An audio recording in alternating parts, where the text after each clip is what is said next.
Welcome to Channel 18 News. I'm Jim Rogers. A Special Crimes Unit investigation in the 1200 block of Church Street Wednesday afternoon at 2:25 p.m. resulted in 2 individuals arrested for possession of methamphetamine and marijuana. Investigators went to the Church Street location in reference to a narcotics investigation. During the investigation, Courtney Michelle Dean, age 23, gave investigators a small amount of marijuana that was inside the dwelling. While inside, a security sweep of the dwelling led to a bulge underneath the mattress. Thinking the bulge a weapon, the investigator checked and discovered a green plastic box between the mattress and box springs. In the box was methamphetamine, less than 200 grams. Larry Vincent Ray Villarreal, age 27, who also lived at the residence, along with Dean, were arrested. They are in Hopkins County Jail, charged with possession of a controlled substance, penalty group 1, over 4 grams, less than 200 grams.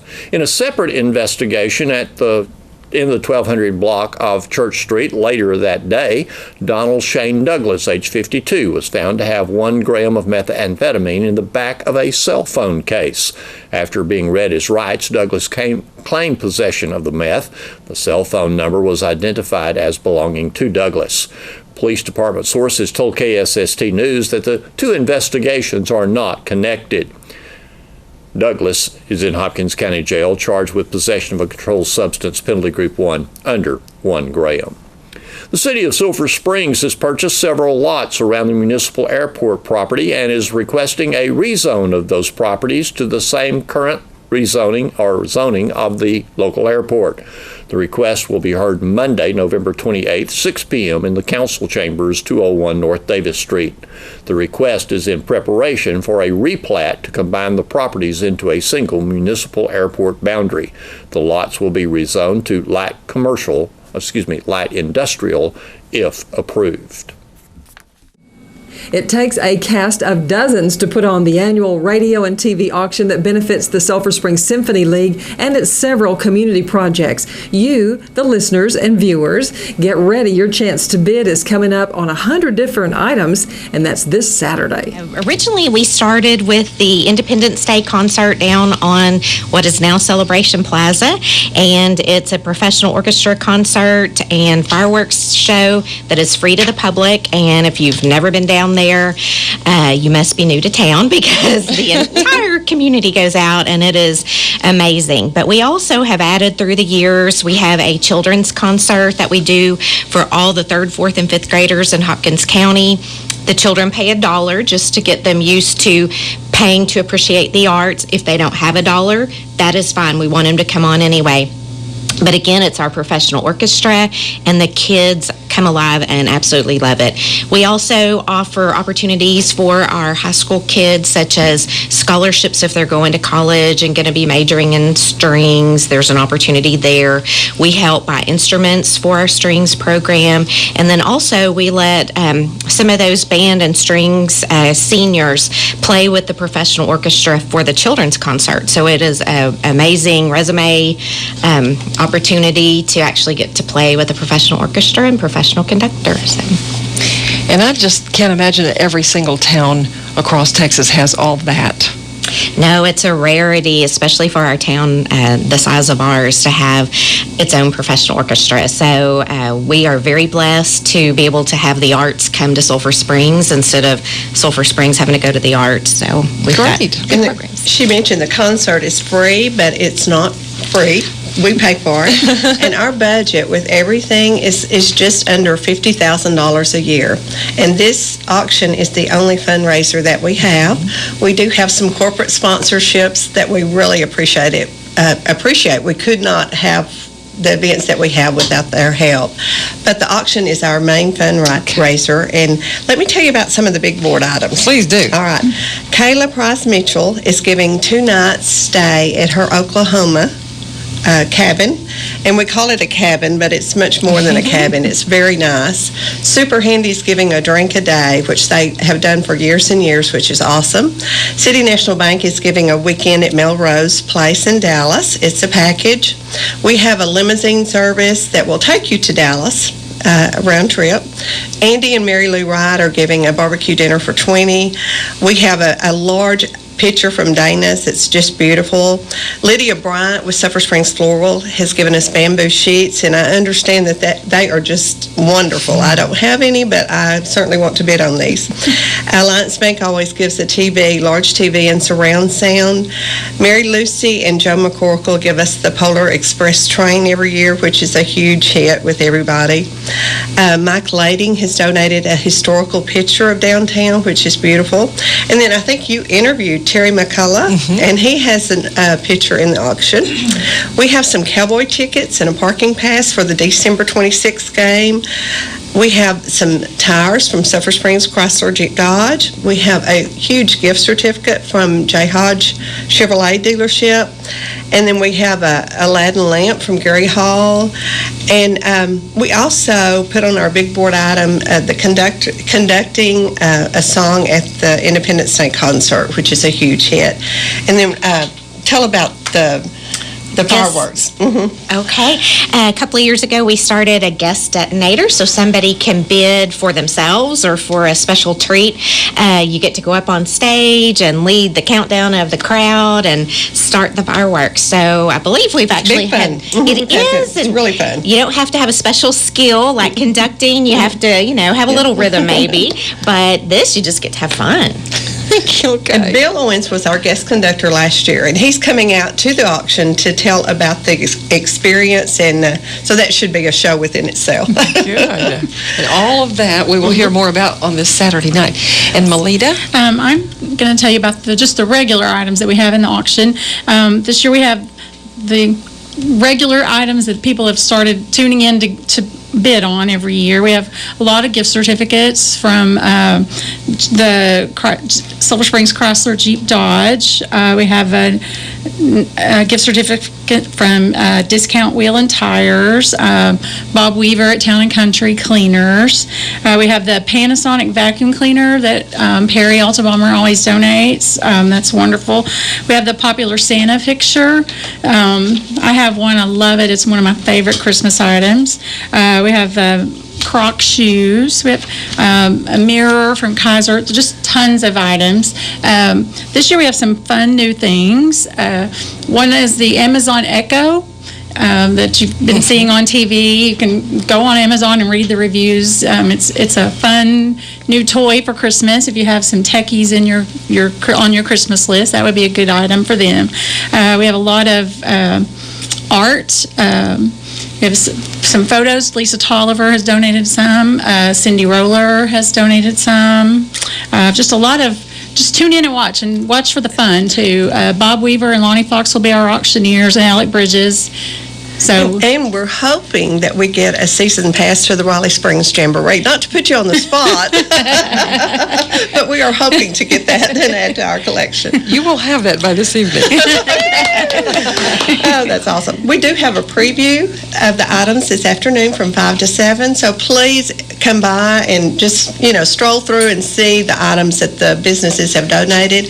And then the auction itself is Saturday. It starts at 6, and it just goes until we finish. Mm-hmm. And it's so much fun. We really have a good time doing this.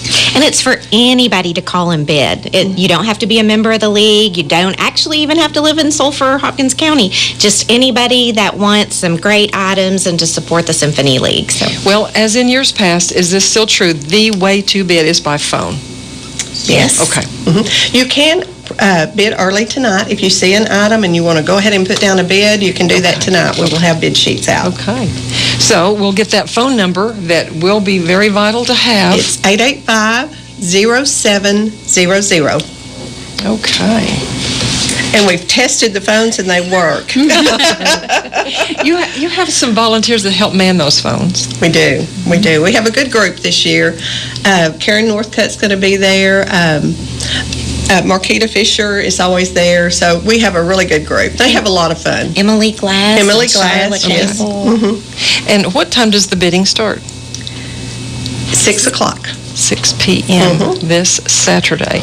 And we have probably a little over 75 items, and we're going to move through those pretty quick this year. So, well, sometimes, as I have listened, a person will bid, and then later the item will be brought back for further bidding. So as you go through the items, some of them are going to kind of be delayed till a little bit later in the evening. Is that right? The big board items we'll talk about all through the evening, but we do plan to start selling some of the big board items a little bit earlier than we have in the past. So tune in early and stay with us. Okay. It is really a lot of fun. So it has to be on the auction block, doesn't it? Yes, it has to be on the auction block. We're going to put like 5 or 6 items at a time on the auction block. All of those will sell, and then we'll put out another group. Okay. Some people have friends over, and they just kind of, maybe watch that on Channel 18 and enjoy it as a group. It would be a fun party activity. That's what I was thinking. I've heard some people have adult beverages. Oh, yeah. Some husbands don't want their wives to stay up too late watching this. But it is a fun event, and we do want to thank KSST. You guys have helped us for 25 years do this. 25 and now. I think that it was an idea that originated here with Dwayne Grimes, and so he kind of got the ball rolling, and y'all have just supported us every year, and we really appreciate that. Well, and I was trying to remember this morning, hearing what Bill Bradford had said, although I wasn't here on the original, another service organization had this concept back when we had Channel 2 TV, and then that ended, and it was just kind of laid aside, I guess, for a while, and so this Northeast Texas Symphony League, they kind of got together with Dwayne and Kelly, and it was born again. Yes. It's working very well for you. So you raise enough money to continue your projects? That's our goal. We hope to. So please help us with this. Like I said, this is the only fundraiser that we have, so it's very important to the league. Anybody and everybody can enter in this Saturday night, but don't forget to come tonight and look at things. And bid. Oh, and bid tonight. They can bid tonight. Start bidding. Okay. Well, we have a little bit more time. Is there anything else we can add about Symphony League or auction or? I will just tell you about the first time I went to the children's concert. I thought, this is just going to be total chaos. Those children are spellbound. It is amazing. And if you've not been to a children's concert, please, when you hear about it, feel free to come and join us for that event, because it is wonderful. Those kids just sit there spellbound. They are so amazed, and then they laugh at the appropriate times. It's really a fun event for them, and to me, that makes what we do all worthwhile. And of course, we're best known for the Independence Day concert, which has been our favorite, I think, down through the years. But the children's concert is really amazing. And I think it's cool that both those two big, banner events that we do, it doesn't cost the ISDs anything for the children's concert. We pick up the full tab on that. All the county schools have to do is bus their kids in, and the ISD too, depending on our location, the local. And then same thing for the Independence Day concert. We do have a lot of support from the city, and we work hand in hand with them because it's their square, and we want to make sure we do everything correctly. But we pay for that. So that is help to, I think, to the city and to the school, being able to provide something for the students and citizens that if we didn't exist, we wouldn't have. So, and it elevates this type of art. I think about the stage is so high during the Independence concert downtown, and they're up there, and then you see the fireworks later in the sky. But it's a sense of elevating this type of art, which is very, very important. Okay.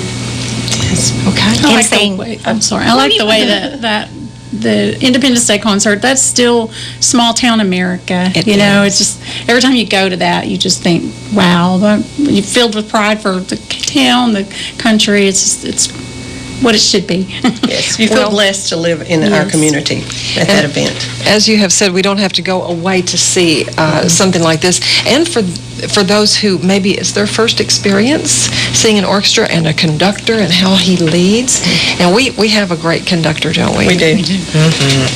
Oh, Dr. Douglas Bockenhuis, who is a university professor in Louisiana, and he has been with our group for a very long time. He worked and did some things over at East Texas back in the day, and he comes alive on the stage. He is so thoughtful with what he picks for 4th of July as well as those students, and he is a clown in front of those students. He'll do costumes, he'll do gestures that they all have to respond to. He really has an knack for getting them involved and educating them while entertaining them. So, Okay. Well, I can't wait to see him again in front of the orchestra when our very next opportunity comes up. So if this interests you in helping keep this type of arts alive in Sulphur Springs, please be part of the bidding. Yes. And in January, we will start our membership drive, so people will have an opportunity to actually join the league.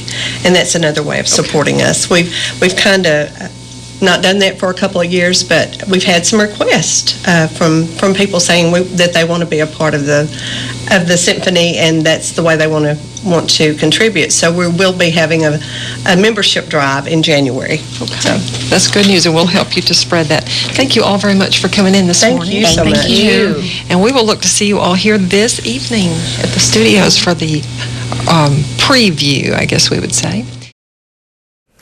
Here's Don Julian with sports. Wildcats Athletic Director Greg Owens has formulated a plan to replace successful Wildcats golf coach Ross Funk. Owens is expected to make a recommendation for the school board to consider at their next meeting. Citing personnel reasons, Funk submitted a letter of resignation that was approved by the Sulphur Springs School Board at their Monday night meeting. Funk has been the Wildcats golf coach since the 2008 season. He replaced Doug Evans, who retired. Funk took his entire team to the state tournament in 2015 after they finished third at the regional tournament. Coach Funk also took Garrett Landers and Brody Blackman to the state tournament after they qualified at regional tournaments. The Wildcats under Funk had several top 10 finishes at regional tournaments. The team captured the district championship in 2012, and 6 times his Wildcats teams were second in district play and qualified for the regional tournament. In fact, only Coach Funk's first team back in 2008 did not qualify for the regional tournament. He was also a special education teacher. The school board Monday also accepted the retirement of former head volleyball coach and assistant volleyball and assistant softball coach Eric Buck. Buck retired from coaching a couple of years ago. He was also a social studies teacher. Buck had been pondering retirement since the beginning of this school year. Thanks for watching Channel 18 News. Have a great evening.